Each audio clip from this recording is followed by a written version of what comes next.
Hello, fellow artists. So I have my paper for this flamingo drawing. I have it portrait style, so it's nice and tall so that I can fit the long body of the flamingo easily.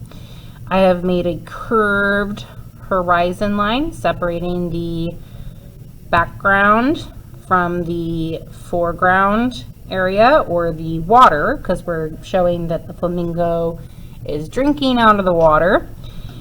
And then I'm going to do the leg. Now you can place your flamingo a little to the left, or in the middle, or on the right.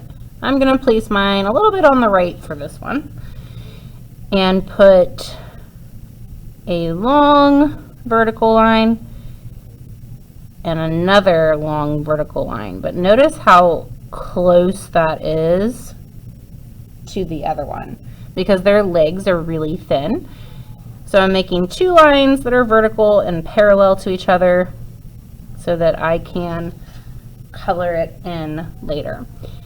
Now, flamingos commonly stand with their legs kind of going back behind their other one, like a number 4. So I'm going to do a diagonal and then a horizontal, and then I'm going to copy it just like I did before.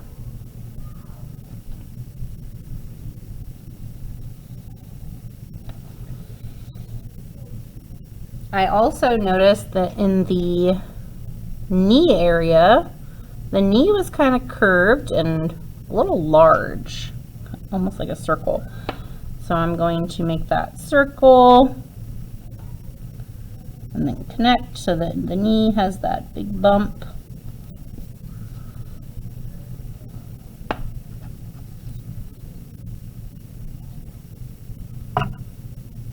And the foot can just be a zigzag.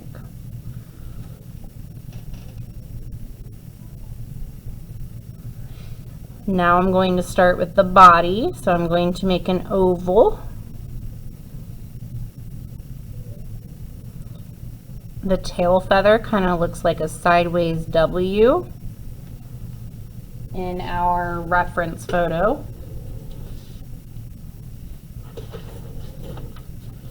Which is right here, sideways W.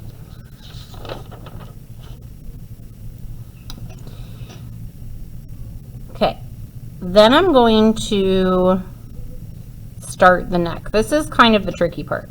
So I'm going to go under the oval and diagonal up.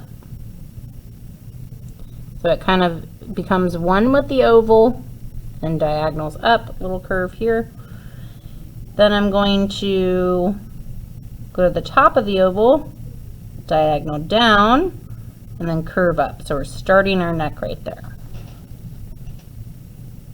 Then choose one of these. I'm going to choose the top, the one that was on the top of the oval, and I'm going to make an S. Now you could just do a kind of diagonal line. The flamingo does not have to have that S curve. Like for instance, this one does not have that full S curve, so you could have it as if they're stretching their neck out, if that's easier for you. Then you're going to copy that S with the other line. The other line is going to turn into the neck. And at the very end, we want a circle, because we're going to create this head with 2 different shapes. Then we are going to make a slanted V. Now we can erase where all of those shapes meet so that we have one flamingo shape or outline.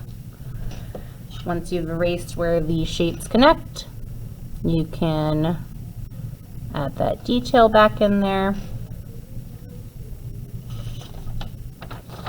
Now, when I section off the beak area. I am observing pretty close here, the beak. So this part is black. So I'm going to separate the black part from the pinkish area. And if you look really closely at your reference photo, you kind of see like the mouth line. It's a black line. I'm going to do that and leave a circle on the top for the eye.